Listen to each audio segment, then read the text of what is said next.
Hey guys, tonight we're stepping back into the medieval world, where the idea of pet laws wasn't just a quirky footnote, it was serious business that could, quite literally, get you locked up. Picture yourself wandering a bustling medieval market, the air thick with smells of fresh bread, wood smoke, and the occasional whiff of less charming livestock. Now imagine you've just spotted a majestic falcon perched on a noble's gloved hand, its sharp eyes scanning the crowd. You might think, hey, I want one of those. But hold your horses, or rather, your hawks, because keeping a falcon without royal permission could land you in a dungeon before you could say, tally-ho. So, before you get comfortable, dim the lights, maybe turn on a fan for that soft background hum, and let's ease into tonight's journey together. In medieval Europe, falconry wasn't just a sport. It was a symbol of status and privilege. The right to keep a falcon, especially the prized peregrine, was tightly controlled by laws known as falconry rights. Kings and nobles jealously guarded these rights, and common folk caught with such birds risked severe penalties. You trudge through these regulations as if they're a thorny forest. You might slip, but the consequences could be sharp. One of the mainstream historical facts here is that falconry laws date back to the early Middle Ages, codified in things like the forest laws in England under William the Conqueror. These laws weren't just about hunting rights, they dictated who could own which birds. For example, only the highest ranks could keep the best birds of prey, while peasants were limited to hawks of lesser status or none at all. But here's a quirky tidbit. Some records show that falcons themselves were considered almost royal property. There were cases where the king's men would seize falcons found outside authorized ownership. In some regions, falcons caught stray and then trained by commoners could be claimed by the crown at any time, no questions asked. Imagine your pet suddenly being repossessed, because it's deemed a symbol of royal power. Historians still argue whether these falconry laws were purely about preserving hunting privileges or if they served a broader purpose of reinforcing the social hierarchy. After all, owning a falcon was as much a statement of class as a pastime.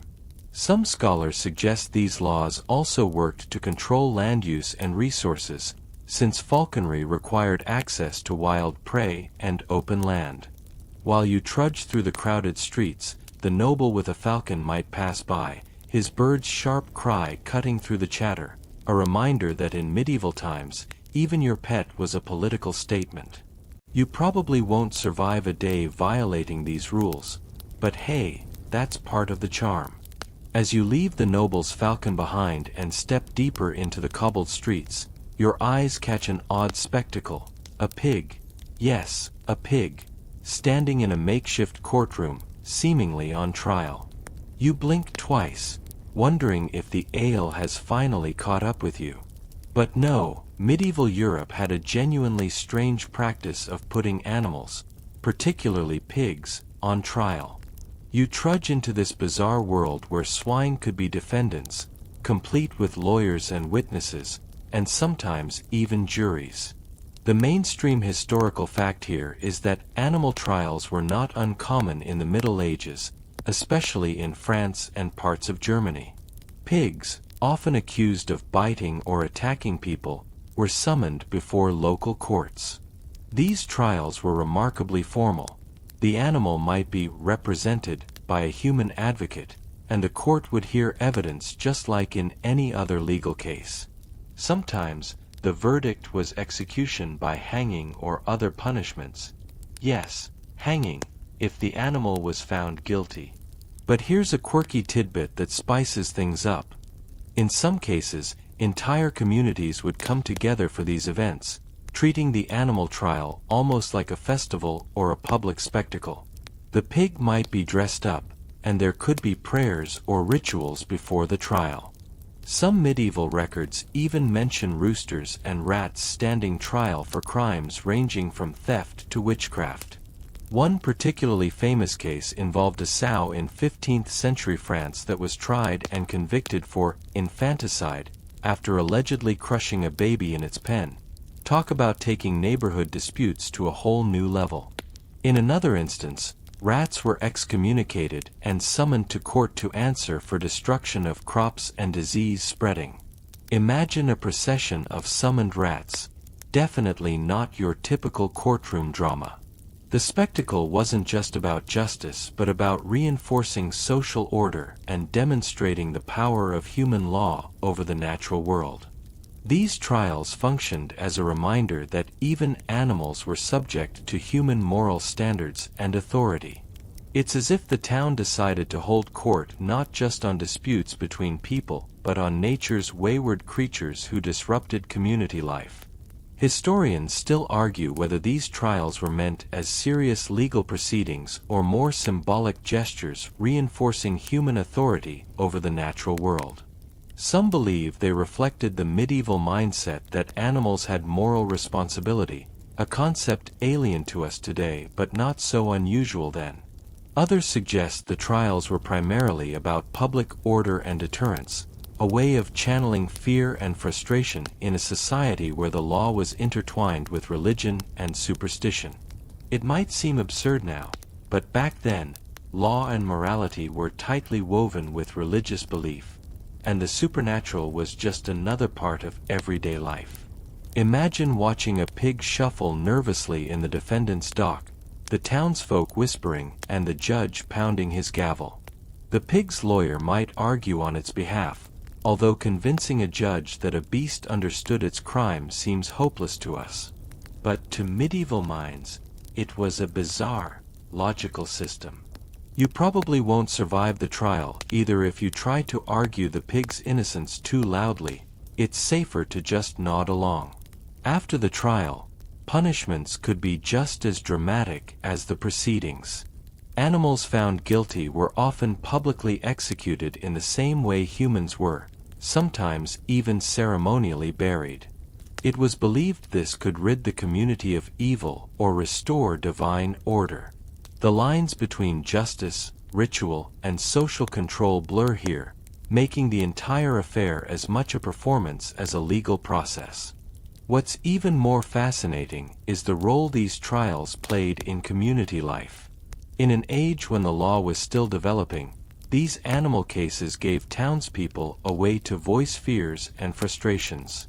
If a pig was rampaging through a garden or a rat infestation was devastating crops, the trial was a public acknowledgement of a problem, a moment where society could come together and enforce order, even if it was on an unlikely defendant. You trudge on, now wondering if your own pet might face such scrutiny.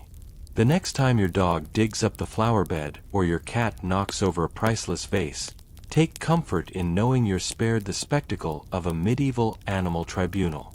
Though, if you listen closely, maybe you can still hear the distant echo of a judge's gavel, reminding us how seriously law and order were taken, even when it came to pigs. You carry on from the strange courtroom scene and find yourself stepping into the shadowed halls of a monastery, where silence reigns but the rules about pets are anything but quiet.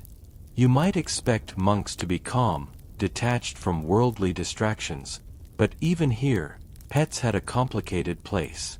You trudge along corridors lined with stone and flickering candlelight, smelling the faint hint of incense mixed with damp stone, and the occasional waft of something less holy, like the musky scent of a ferret. A mainstream historical fact to settle in your mind is that many medieval monasteries had explicit rules forbidding certain animals, especially ferrets, which were considered distractions or even unclean. The church often forbade keeping pets that might disrupt monastic discipline or symbolize sin and temptation.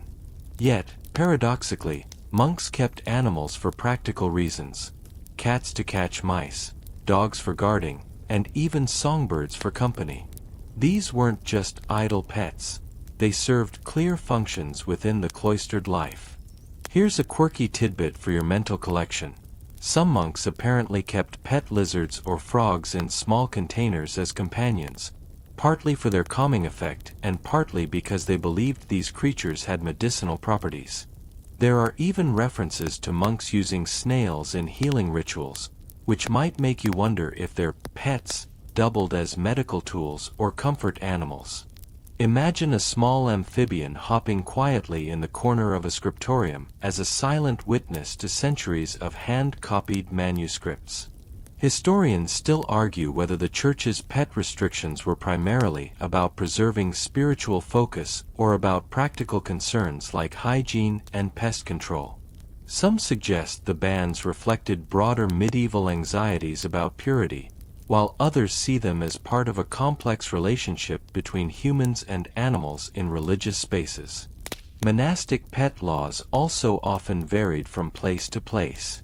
Some abbeys allowed certain animals with special permissions, while others strictly forbade any pets whatsoever. It depended on the local abbot's interpretation of the rule of Saint Benedict, which emphasized discipline and simplicity. The presence of animals, even small ones, could be viewed as a slippery slope to indulgence. In some monasteries, the monks' strict daily schedule left little room for companionship beyond their fellow brethren, so animals, especially small pets like cats or birds, served a dual purpose: pest control and emotional solace. The cat's soft purr might have been the only comforting sound amid the solemn chants and scribbling of quills. There are anecdotes of monks naming their cats, even composing poems about them, a surprising warmth in such austere surroundings. As you trudge past a stone fountain, you might catch the faint tinkling sound of a bell, perhaps a dog's collar or the soft chime of a cat's bell.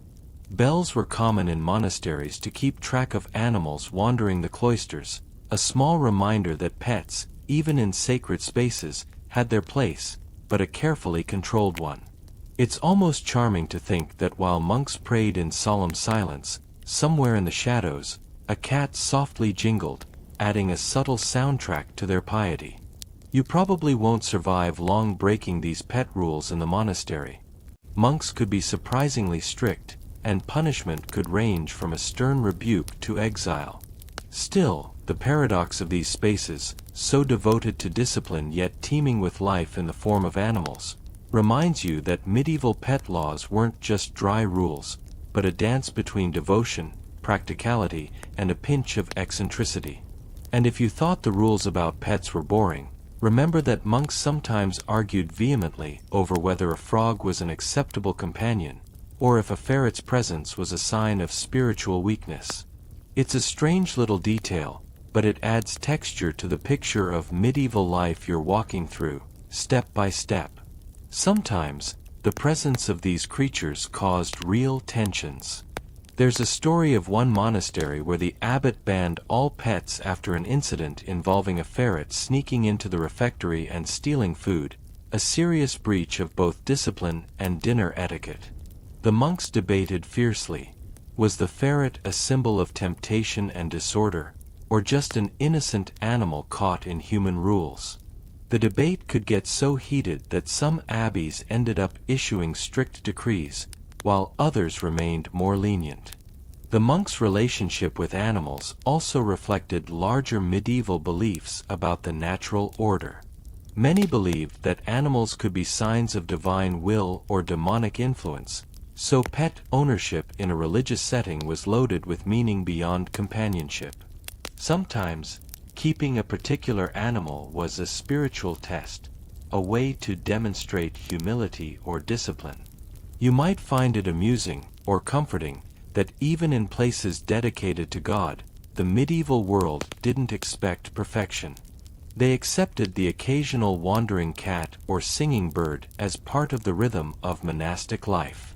It's a reminder that even the strictest laws had their exceptions, and that the human need for connection with animals is a timeless one. So as you trudge onward through the stone corridors, with candlelight flickering and a faint meow echoing from somewhere unseen, you realize that medieval pet laws were never just about keeping order. They were about negotiating a delicate balance between devotion, practicality, and the simple, timeless joy of having a furry or feathered friend nearby. You slip out of the monastery's shadowed halls and into the bustling streets of a medieval city, where cats prowl not just for mice but under the watchful eye of royal decree. Here, you trudge through narrow alleys and busy marketplaces, the scent of fresh bread mingling with the less fragrant aroma of livestock. But amid the clamor, one law quietly rules the feline kingdom. In certain cities, all cats belonged to the king. Yes, even that scrappy street cat you just tried to shoo away. The mainstream historical fact you should carry forward is that in many medieval towns, cats were considered royal property. For instance, in 14th century England, the monarch claimed ownership over all black cats, a belief partly linked to superstition and partly to practical reasons like controlling the spread of plague-carrying rodents.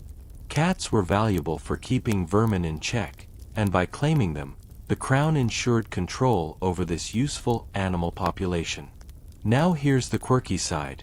In some cities, if you were caught harming a cat, even a stray, you could be fined or punished.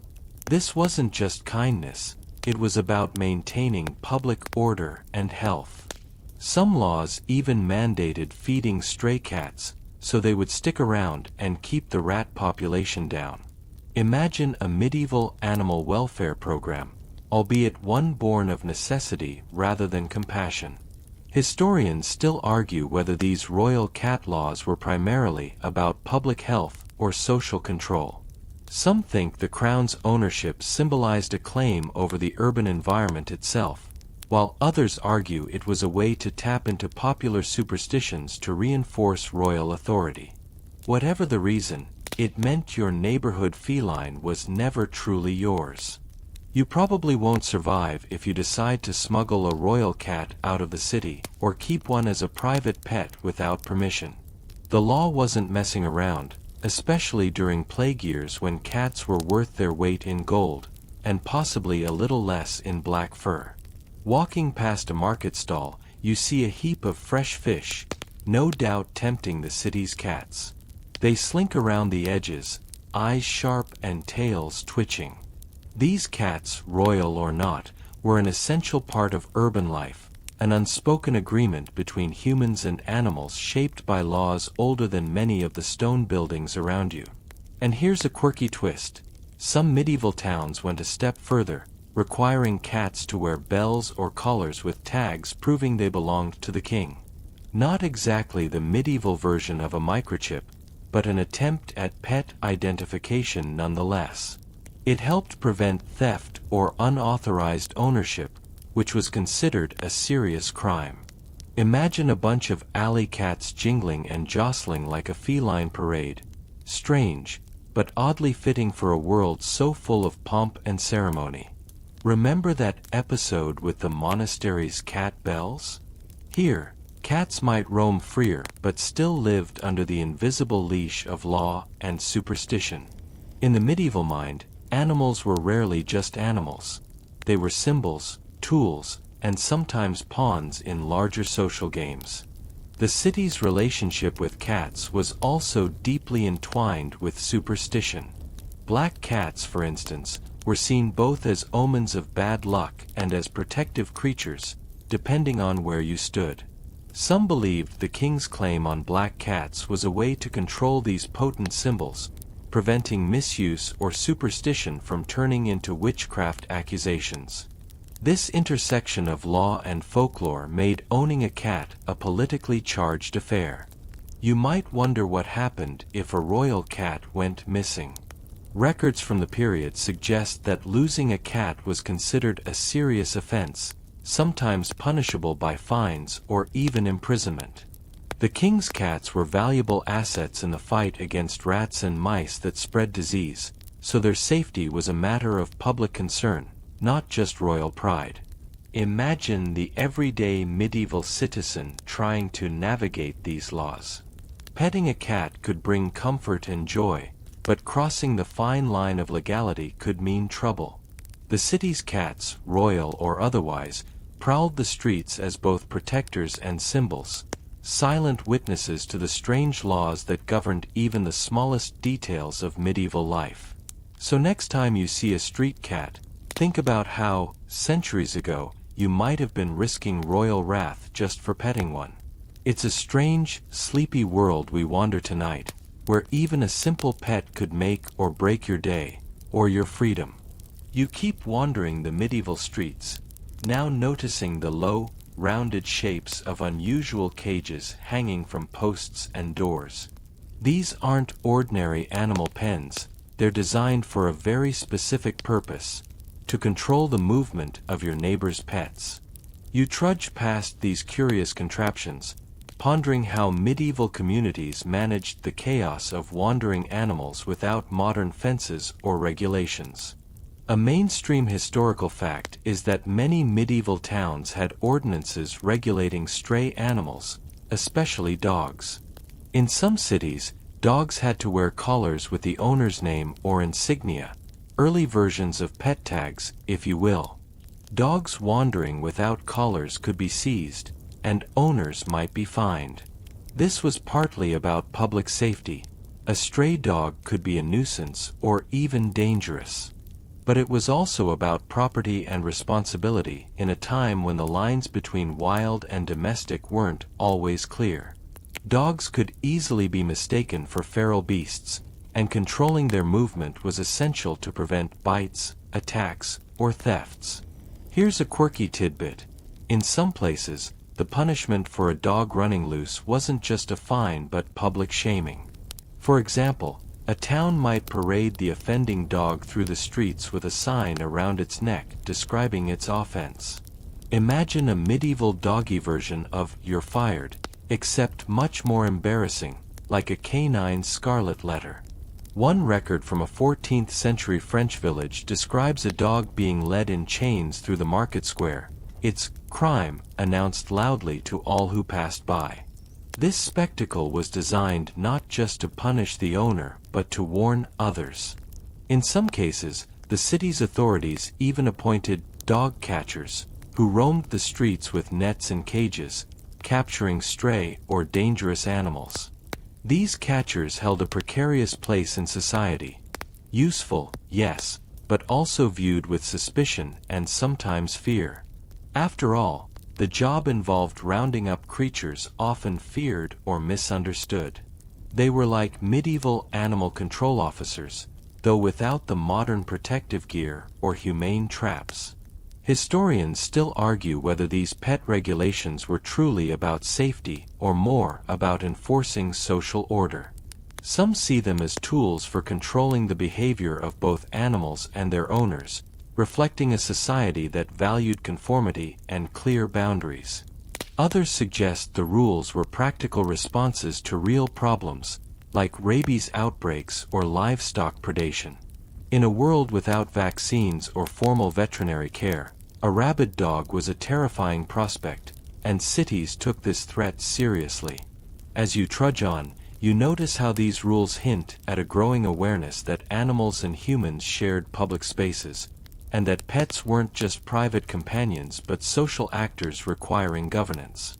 The occasional barking dog wasn't merely a nuisance but a potential disruptor of peace and order. Laws demanding collars and restraint were early acknowledgments of pets as part of the social fabric, with responsibilities attached to ownership. Remember those royal cats and monks' pets from earlier? This is another layer of the medieval pet puzzle, law and life intersecting in curious ways. The contrast between cats roaming freely under royal protection and dogs confined by strict local laws illustrates the varied attitudes towards animals depending on species, status, and utility. And then there's the curious case of animals in processions or ceremonies. Some cities required dogs to wear special collars or badges during religious festivals to show they were part of the event and not strays. It's as if medieval pets needed their own VIP passes to move through the crowds safely. So next time your neighbor's dog barks too loudly or runs into your yard, be glad it's not under a medieval law that might have you both in court or paraded through the marketplace. After all, these strange pet laws were as much about people managing each other as they were about managing animals. You continue wandering the winding medieval lanes and soon find yourself at the edge of a bustling market square where a surprising law catches your attention. Dogs weren't the only animals with legal limits on their behavior. Pigeons, those fluttering city dwellers, were also heavily regulated. You trudge through the crowd, watching flocks of pigeons peck at stray crumbs, aware that these birds had their own curious place in medieval pet laws. The mainstream historical fact to hold on to is that many medieval towns implemented laws restricting where and how pigeons could be kept. Pigeon keeping, or dovecotting, was popular, but only the nobility and certain privileged townsfolk had the legal right to keep pigeons, often in elaborate dovecots. In some cities, owning pigeons without permission was illegal because the birds could be considered pests or nuisances, damaging crops and property. The privileges granted to keep pigeons were a mark of social status, with the nobility's dovecots sometimes towering over the town like symbols of wealth and power.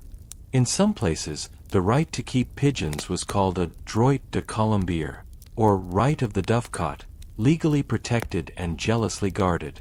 Here's a quirky tidbit. In some regions, if your pigeons escaped and damaged a neighbor's garden, you could be fined or forced to pay compensation. Yes, for the actions of your flying pets.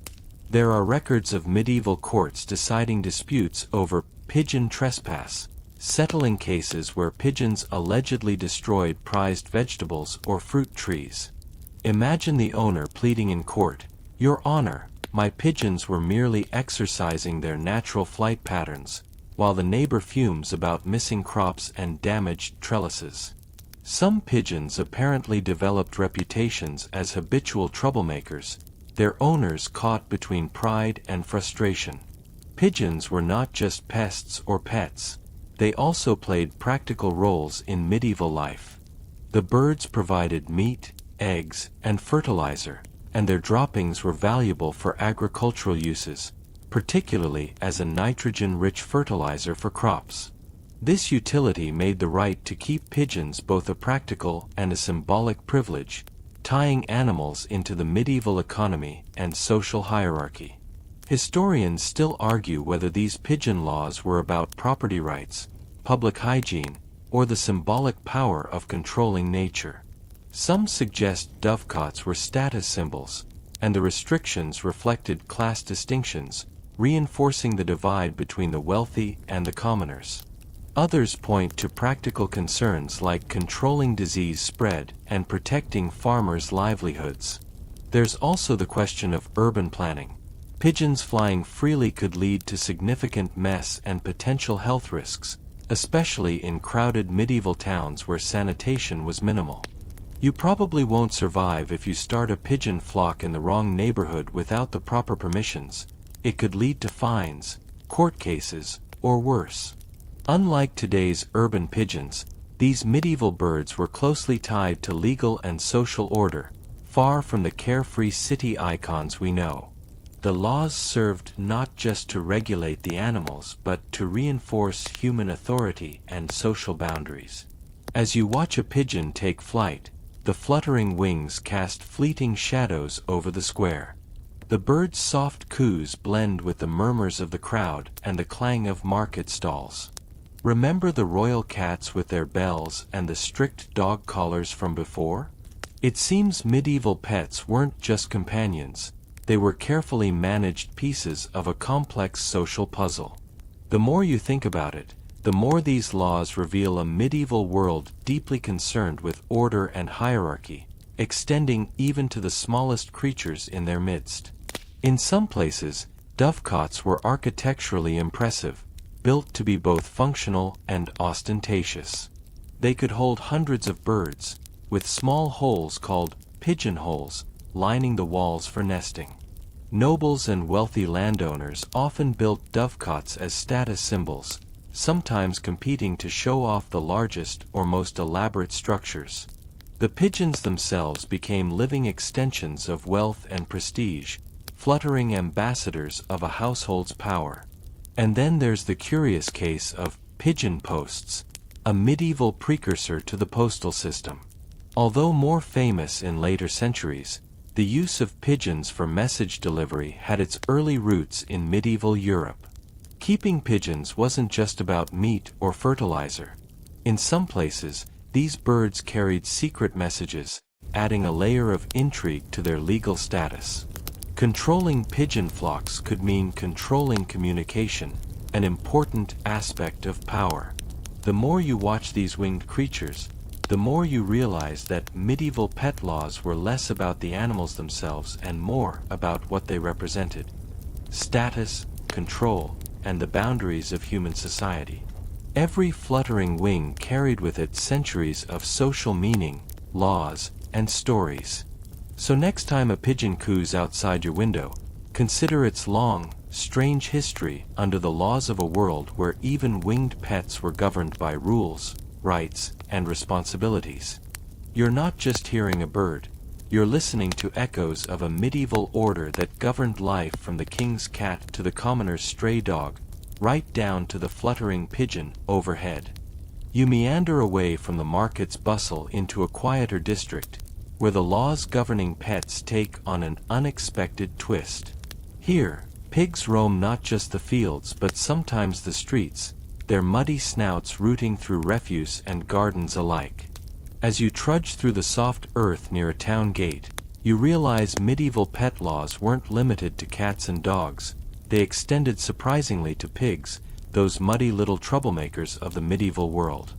A solid historical fact is that many medieval towns required owners to tether their pigs or keep them confined to prevent them from wandering freely.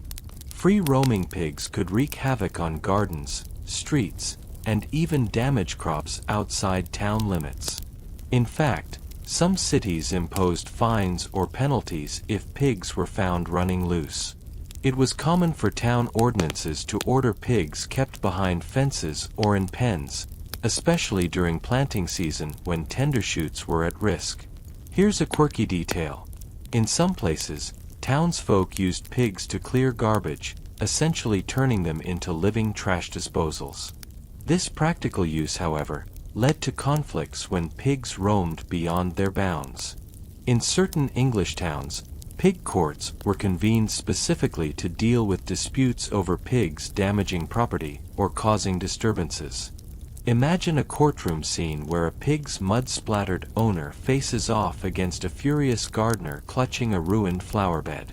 Historians still argue whether these pig regulations were primarily about public cleanliness or about enforcing social boundaries.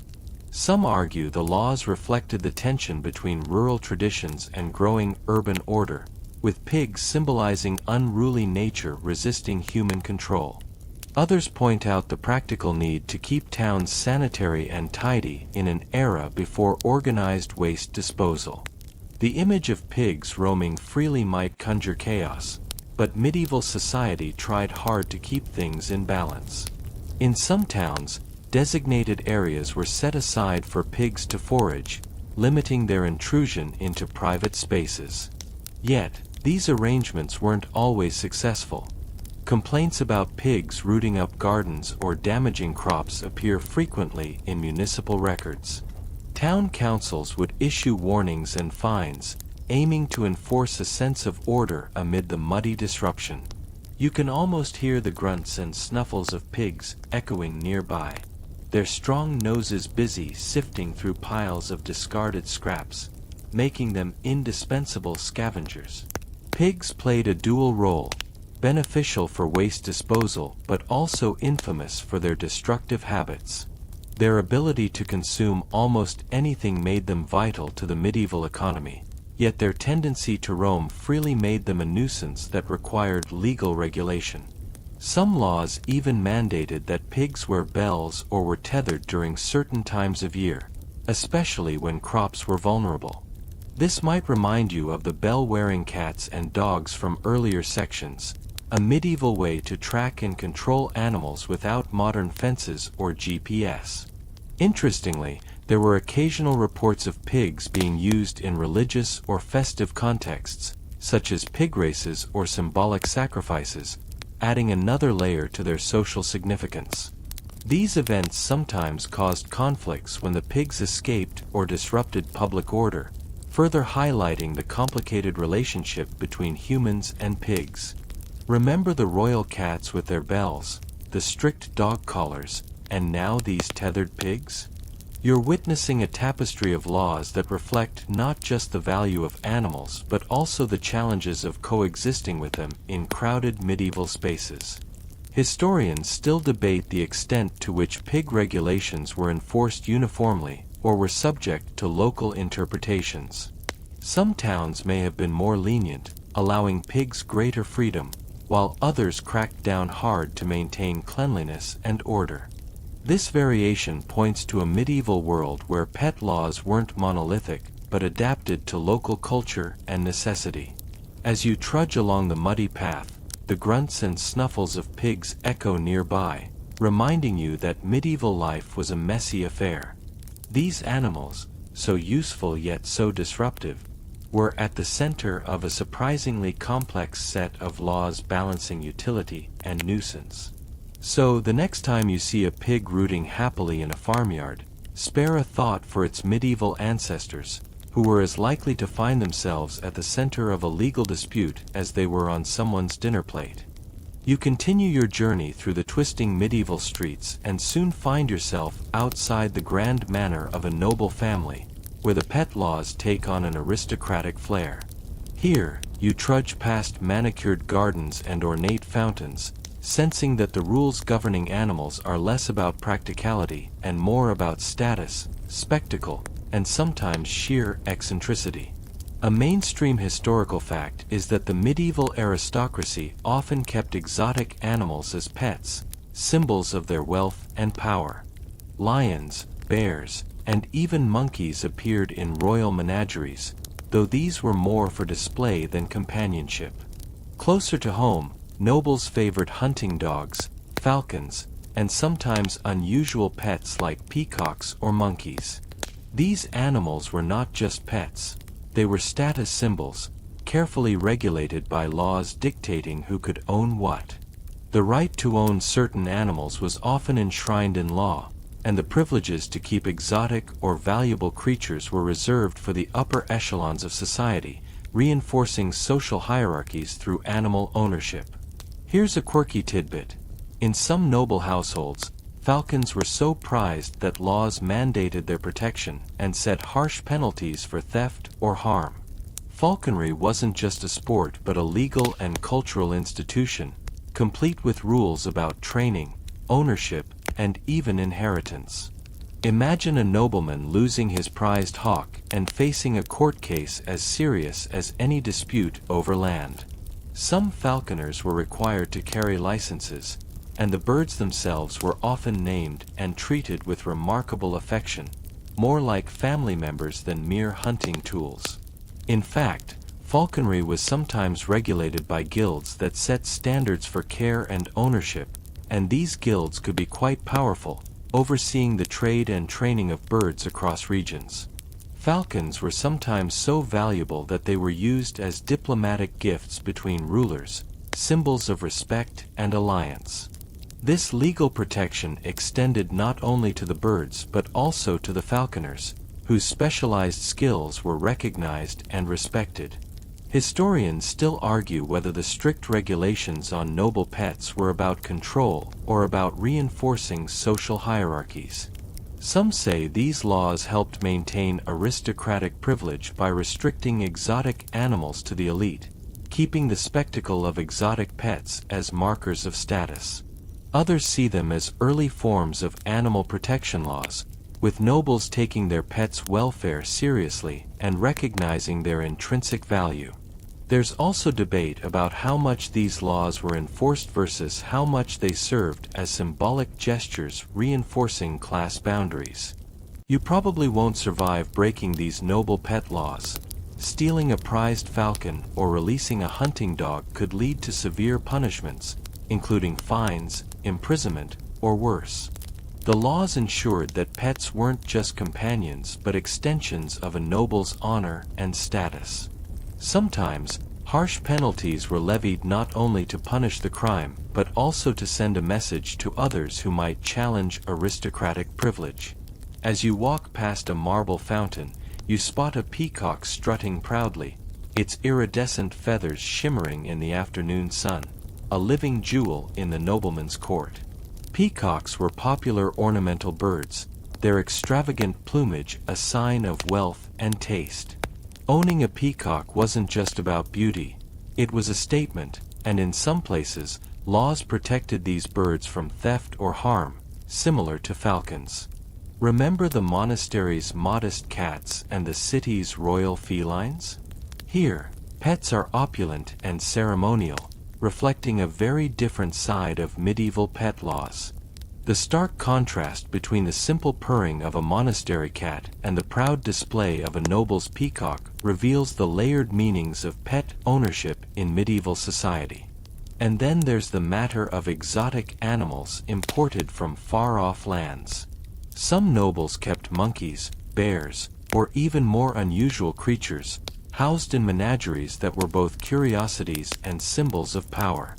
These animals sometimes required special permits, and laws governed their treatment and display. Menageries were predecessors to modern zoos, often lavishly decorated and guarded, places to impress visitors and demonstrate the owner's wealth and connections. These exotic pets could also be dangerous or difficult to care for, leading to legal disputes or accidents. There are recorded cases where nobles faced fines or public disgrace for mistreating their animals or allowing them to escape.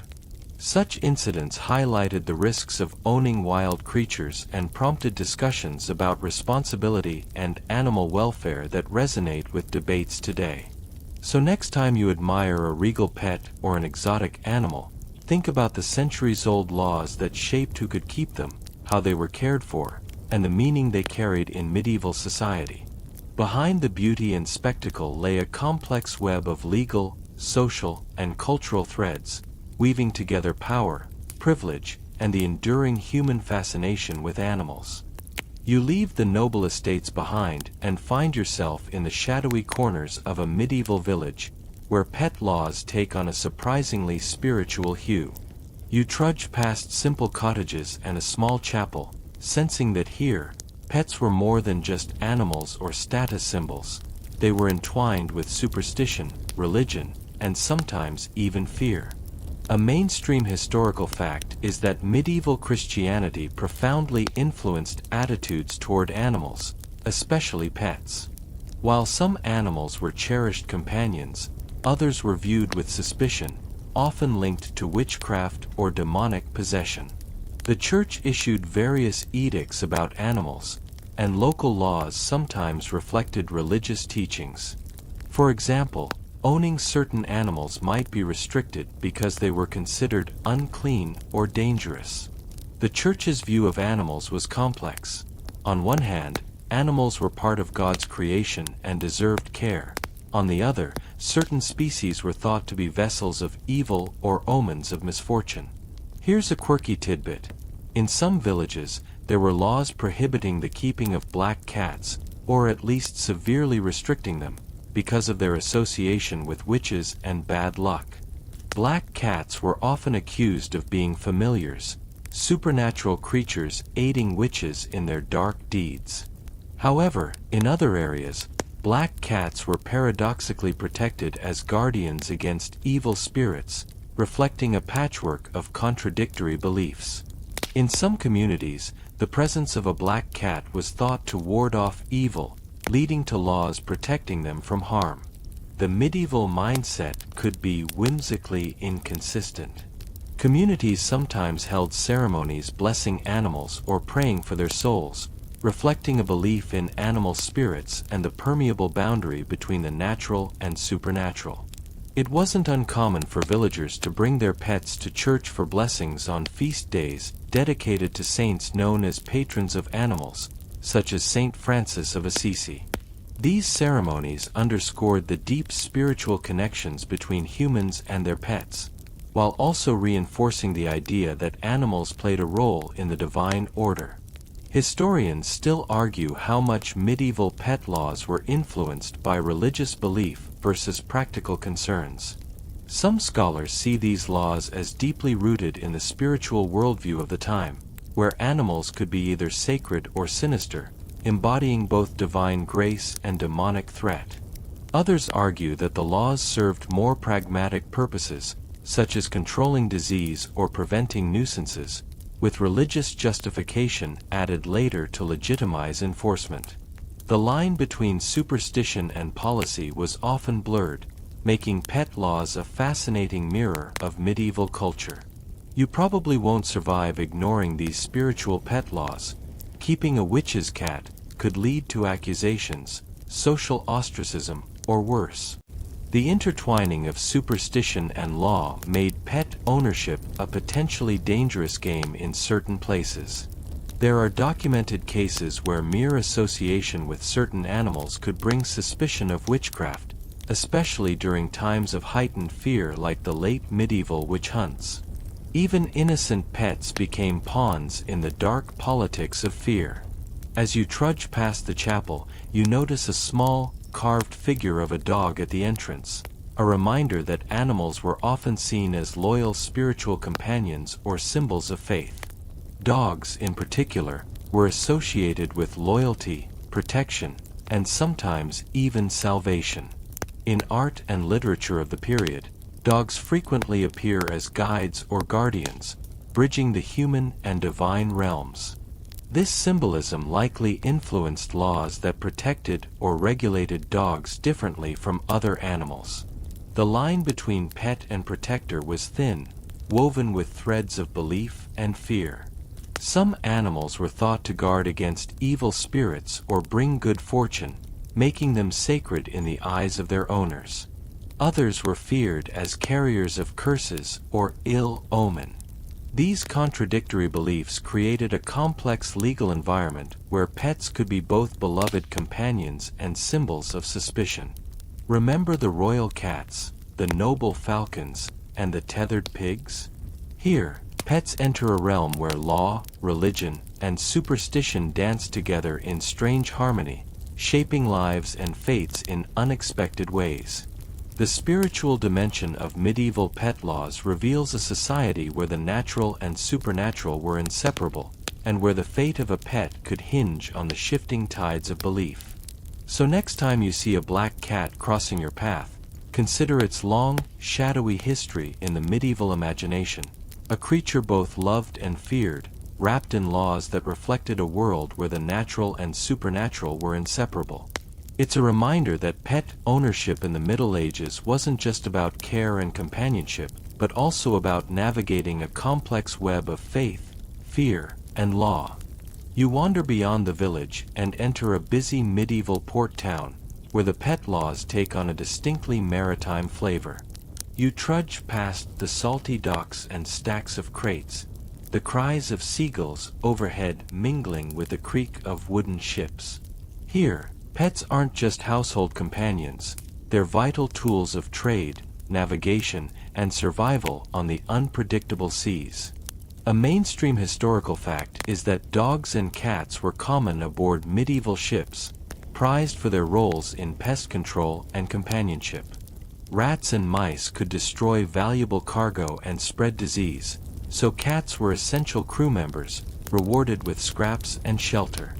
Dogs sometimes served as guard animals or companions for sailors on long voyages.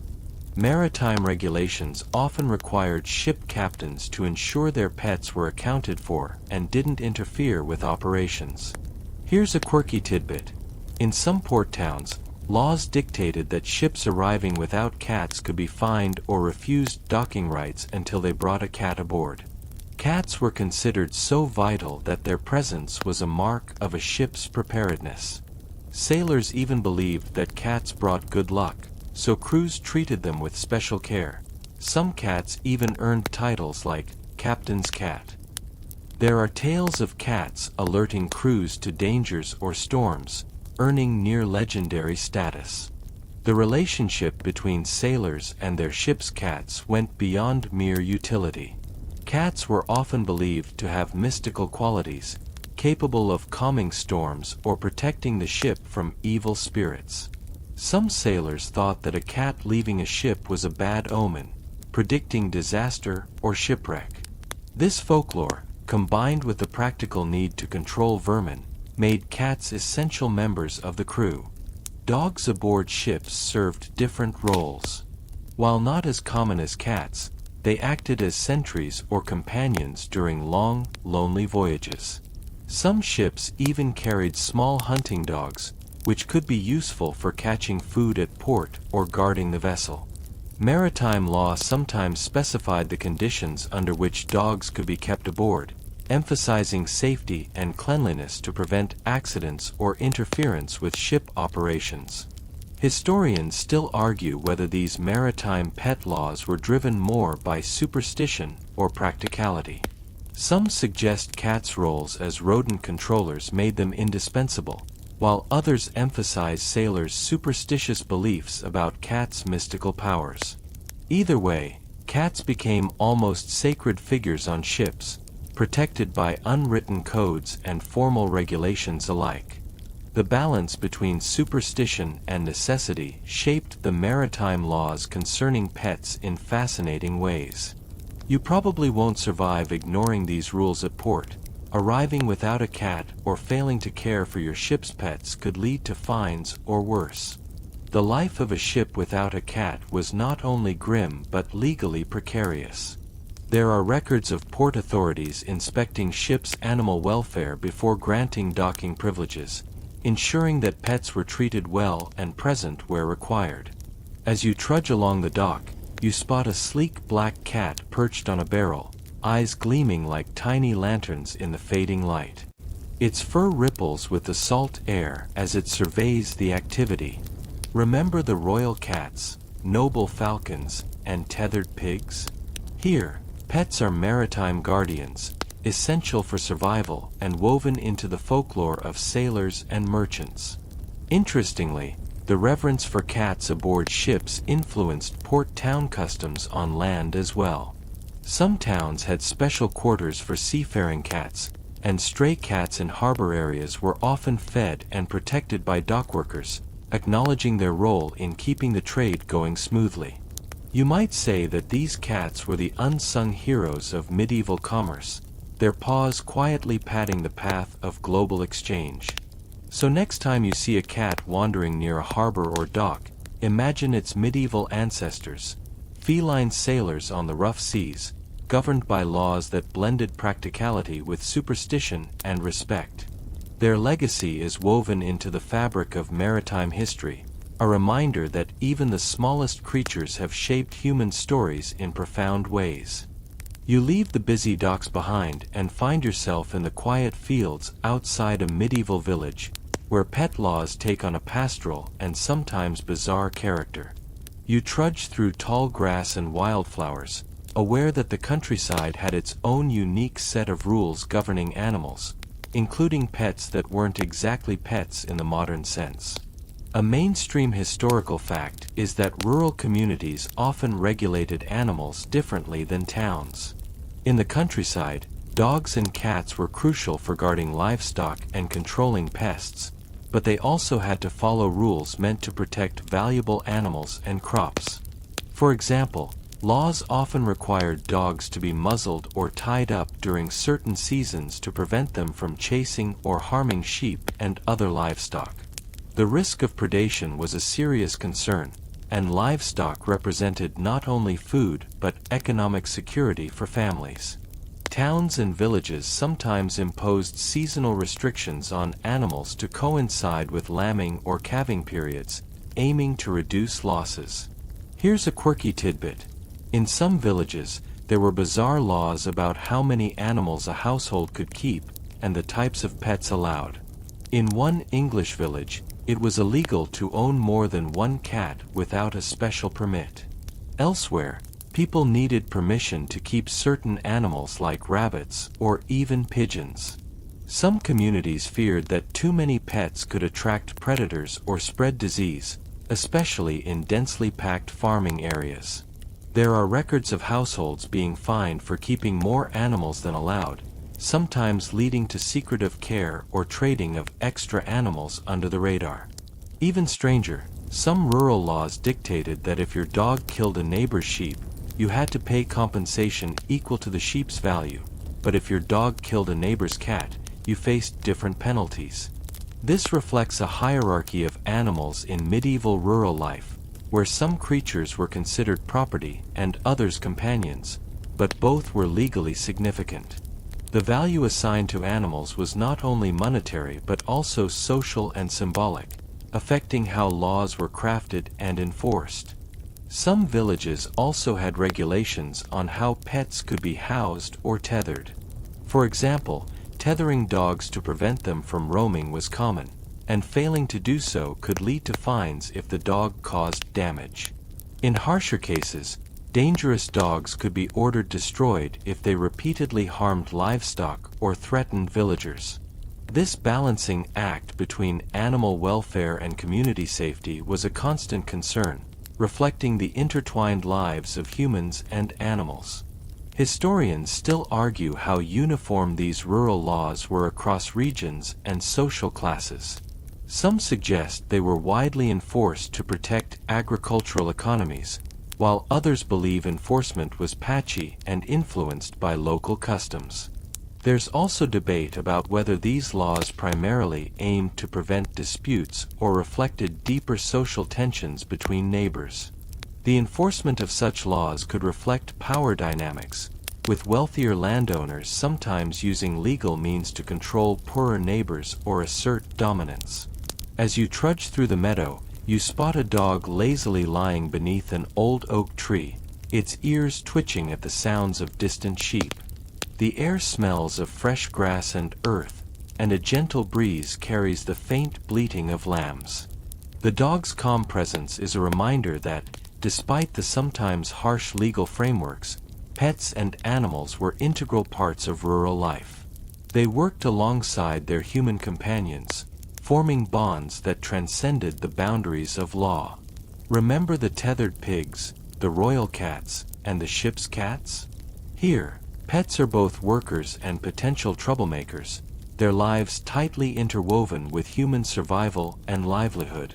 The rural pet laws might seem restrictive or strange to modern ears, but they emerged from a need to balance human needs, animal welfare, and community harmony in a world where every creature played a role. So next time you see a dog resting in a field or a cat stalking through the underbrush, consider their medieval predecessors, whose very existence was governed by complex laws born of necessity, fear, and community. These laws weren't just about control but about coexistence in a world where human and animal lives were deeply connected. You stroll back toward the village center as dusk settles, the golden light softening the outlines of timber-framed houses and cobblestone streets. In this fading light, you realize that even the smallest, most seemingly insignificant creatures in medieval society had laws governing them, and pets were no exception. You trudge through a quiet alley and begin to reflect on the legal oddities surrounding one of the tiniest pets of all, the medieval mouse. A mainstream historical fact is that mice were generally considered pests, carriers of disease and destroyers of stored grain. Town ordinances often mandated measures to control their populations, including the keeping of cats or employing traps. Cats, as you recall from earlier sections, were indispensable in controlling rodents, and towns sometimes required households to keep at least one cat for this purpose. But mice themselves rarely enjoyed the legal protection or affection granted to other animals. Here's a quirky tidbit. In some curious medieval legal documents, there were specific rules about how to handle mice when found inside a home or barn. In one bizarre instance, a record shows that a homeowner was taken to court for allegedly releasing mice into a neighbor's granary to sabotage their food stores. This legal battle highlights how seriously such small creatures were taken in disputes. Rats and mice were more than nuisances, they could be weapons in neighborly quarrels. The idea of biological sabotage might seem shocking today, but in an era when food scarcity was a constant threat, undermining a neighbor's grain supply could be a desperate act of survival or vengeance. Some towns even had designated mouse hunters, or individuals responsible for controlling rodent populations, hired by the community or guilds. These professionals might use cats, traps, or poisons, though the latter was risky, as it could inadvertently harm pets or humans. Records suggest that in some cases, disputes arose over poisoned bait affecting non-target animals, leading to legal questions about responsibility and negligence. Historians still argue whether such cases reflect widespread concern about rodents or are simply isolated incidents exaggerated by the surviving records. Some scholars believe these laws reveal deeper anxieties about scarcity and survival in medieval times, where even the smallest threat to food security could provoke legal action. Others suggest that these disputes were more about neighborly rivalry and property rights than about the mice themselves. You probably won't survive trying to use mice as covert saboteurs without facing legal consequences, which may not have been the plan if you were hoping for subtlety. The medieval justice system had little tolerance for petty biological warfare, even from its tiniest combatants. Punishments could range from fines to public humiliation, depending on the severity of the offense and the local customs. As you trudge past the local granary, you imagine the unseen war waging between cats and mice, a daily struggle with economic and legal implications. Remember the ship's cats and their vital role in protecting goods at sea? On land, their counterparts were just as crucial, keeping granaries safe and helping sustain communities through harsh winters. The bond between humans and cats was as much about survival as it was about companionship. The legal attention given to mice and their control reveals just how closely animal life, human economy, and law were intertwined. Even the smallest creatures played a big role in shaping medieval laws and daily routines. This dynamic also influenced cultural attitudes toward animals, contributing to the development of early animal welfare concepts alongside practical concerns. Moreover, the relationship between humans and rodents influenced architecture and urban planning. Medieval granaries and homes were designed with rodent control in mind, featuring raised floors, thick walls, and secured storage to keep mice at bay. Laws sometimes mandated such constructions to reduce the risk of infestation, showing how animal control shaped physical spaces as well. So next time you spot a mouse scurrying across a kitchen floor, remember that in medieval times, these tiny invaders were central players in legal battles, economic survival, and the delicate balance of life in a pre-modern world. They were more than just pests. They were a reminder of the precariousness of daily life and the lengths to which people went to protect their livelihoods. You leave the granary behind and venture into a bustling medieval market square, alive with merchants hawking their wares and townsfolk weaving through stalls. Here, pet laws intertwine with commerce, reflecting the chaotic blend of trade, urban life, and regulation. You trudge past a cage of squawking birds and a heap of scruffy dogs waiting for their owners, sensing the complex legal environment that governed animals in this lively space. A mainstream historical fact is that marketplaces often had strict ordinances regulating animals brought into town, especially pets and livestock. To prevent disturbances and maintain public order, towns sometimes forbade free-roaming animals within market limits or required them to be leashed or tethered. Owners could be fined if their pets caused damage or frightened customers. This was particularly important because markets were not only centers of commerce but also social hubs where maintaining decorum was vital to economic success. Animals roaming freely risked toppling stalls, spreading filth, or frightening both people and other animals, creating chaos. Here's a quirky tidbit. In some medieval cities, there were laws that banned people from bringing certain animals into market squares during trading hours to prevent chaos. In one famous example, it was illegal to bring a pig into the marketplace in Paris, under penalty of a fine or even public humiliation. The reasoning was practical. Pigs rooting through stalls could easily topple goods and spread filth, but the laws also revealed anxieties about control and cleanliness. Some cities even forbade the presence of dogs within market bounds, fearing that their barking and antics would disrupt trade or unsettle horses pulling carts.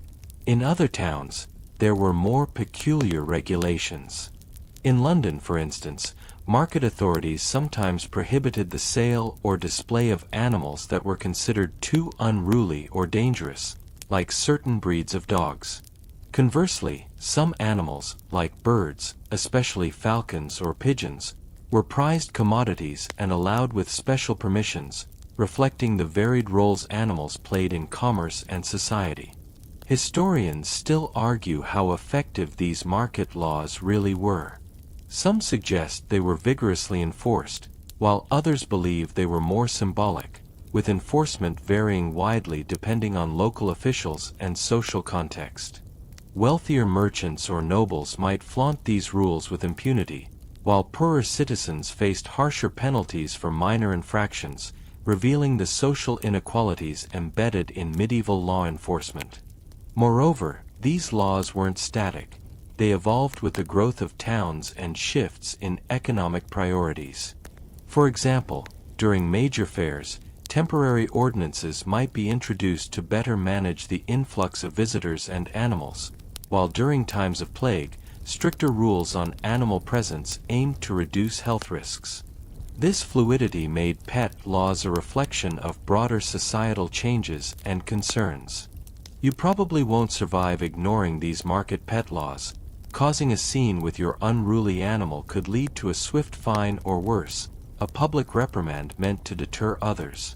Marketplaces were centers of commerce but also public spectacle, where order was prized. Public punishments could include stocks or humiliating parades for repeat offenders, ensuring the community saw that disorder would not be tolerated. As you trudge past a cage of colorful parrots squawking with bright, impatient voices, you recall the noble peacocks and maritime cats, pets adapted to vastly different environments but all subject to law and social expectation. In the marketplace, animals played dual roles as companions and participants in the business of daily life, sometimes commodities themselves. Interestingly, some animals in markets also had symbolic or cultural significance. Exotic birds, for instance, were status symbols for wealthier patrons, their presence showcasing far-flung trade connections. Dogs accompanying merchants could signal trustworthiness and loyalty, adding an unspoken layer to business interactions. So next time you're in a busy public space, imagine the medieval market where pet laws weren't just about animals but about managing human behavior, commerce, and the delicate balance of urban life. The laws shaped not only who could bring animals into these shared spaces but also how people interacted with one another, under the watchful eyes of market officials and fellow citizens. You leave the cacophony of the market behind and find yourself entering a quiet, shadowy medieval court, where pet laws become matters of justice, dispute, and even tragedy. You trudge through the echoing halls and listen closely to the whispered tales of animals caught in the tangled webs of medieval legal battles. A mainstream historical fact is that animals were often the subject of legal disputes in medieval courts. Whether a dog attacked a neighbor's livestock, a cat was accused of witchcraft association, or a prized falcon was stolen, courts regularly handled cases involving pets. These cases ranged from minor fines to serious punishments, and the outcomes could hinge on evidence, social status, and local customs. Legal texts from the period detail various penalties for animal-related offenses, such as dogs biting people or livestock, or animals causing property damage. Owners were held responsible, but sometimes the animals themselves faced symbolic legal consequences. Here's a quirky tidbit. In some medieval courts, animals themselves were put on trial. Believe it or not, there are records of pigs, dogs, and even insects being formally accused, summoned, and tried for crimes such as damage to crops or attacks on people. These animal trials, often involved legal representatives appointed to defend the accused creature. The proceedings could be surprisingly formal, complete with summons, witnesses, and sentencing. While it sounds bizarre to modern ears, this practice reflected the medieval worldview that animals were moral agents, capable of intent and liable under law. For example, in the 15th century, a sow was tried for killing a child in a French village. Her owner faced legal consequences as well. Historians still argue whether animal trials were sincere legal proceedings or more symbolic rituals designed to maintain social order.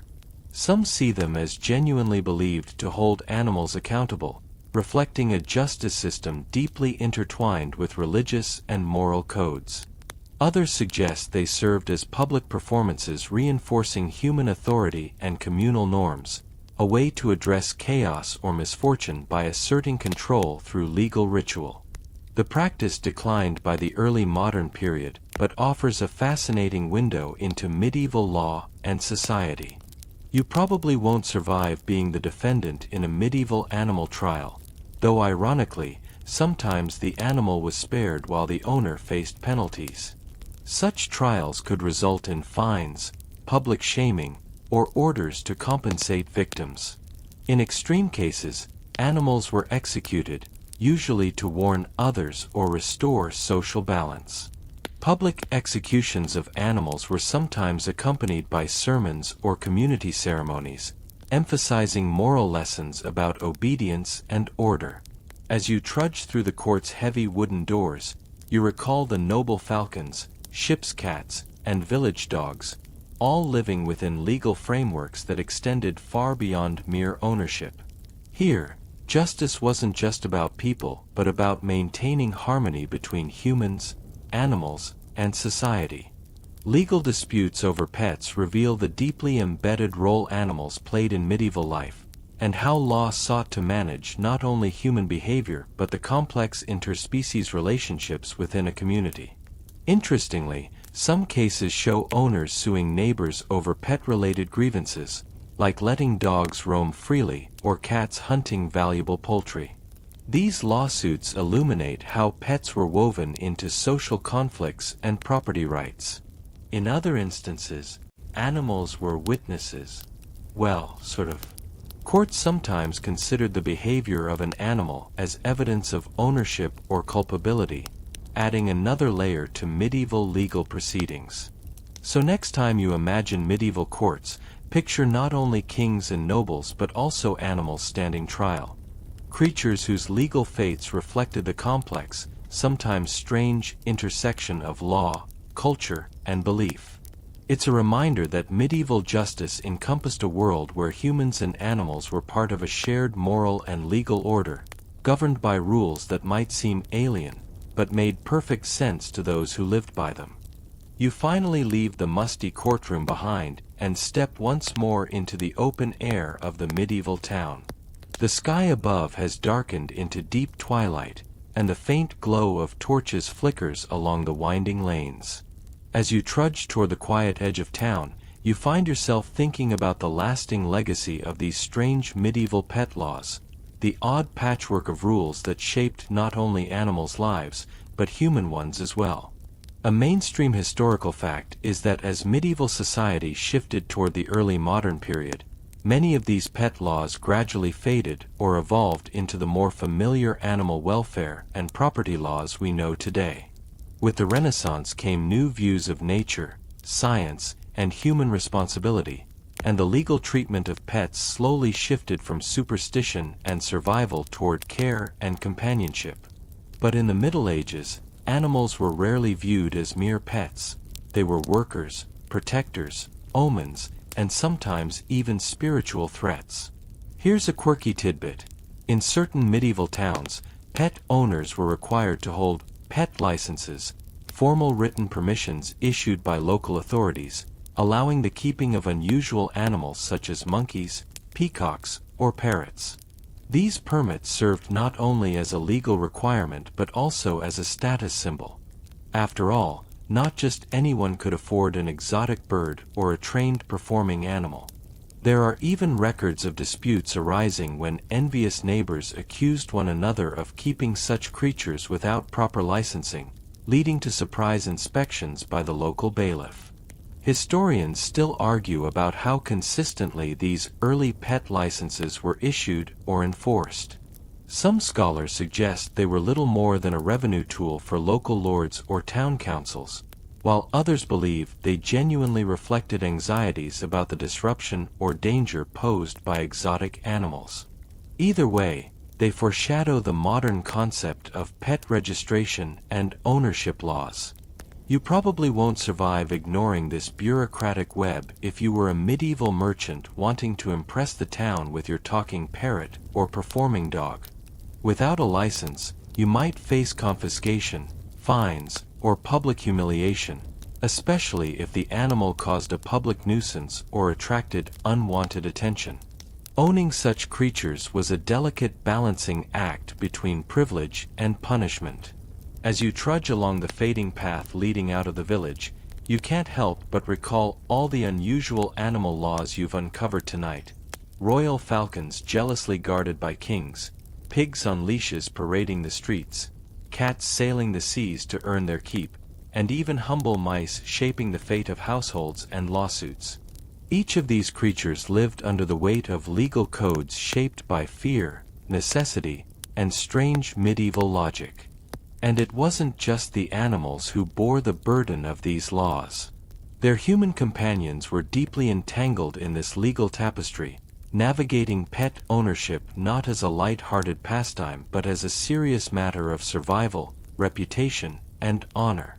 Whether they were rural farmers, city merchants, or noble falconers, medieval people understood that the creatures they kept could bring fortune or ruin depending on how carefully they obeyed the local rules. So next time you watch your neighbor's dog bark at the mail carrier, or see a stray cat lounging in a sunny alley, remember this strange, long history. The time when owning a pet might mean court appearances, royal permission, or even the threat of witchcraft accusations. The laws may have softened, but the deep connection between humans and their animals has never really gone away. And now, as the moon rises high above that quiet medieval town, casting long, silvery shadows over cobblestone streets and quiet fields, you can almost hear the gentle patting of cats through alleyways, the soft rustling of birds in their cages, the distant bark of a dog tied faithfully outside a village home. Even the sleepy grunting of a carefully leashed pig echoes softly in your mind. Let your thoughts drift back to those strange laws you've wandered through tonight. Rules woven so deeply into daily life that they shaped not only the animals, but the people themselves. Pigs wearing collars, cats keeping watch in storm-tossed ships, falcons treated as nobles, and even tiny mice stirring up legal mischief from beneath granary floors. It's funny, isn't it? How even the smallest whiskered snout could tip the balance of fortune, or misfortune, in a medieval household. Breathe in slowly, gently. As you settle deeper into the softness of your pillow, let your mind float back through the quiet courts where animals once stood trial, the bustling marketplaces where parrots squawked and goats strained against their leashes, the green village commons where dogs napped under oak trees. Let the colors fade, the sounds soften, the strange medieval world slipping into the shadows of sleep. Because in the end, no matter how odd or amusing those ancient laws may seem to us now, they were born of the same quiet truth that lingers today. People have always needed their animals. For work, for comfort, for company on dark nights. And maybe, just maybe, the animals needed them right back. So close your eyes. Let the wind whisper through the old stone streets. The falcons are resting, the pigs are asleep, and the ship's cat purrs softly below deck. All is well. All is quiet.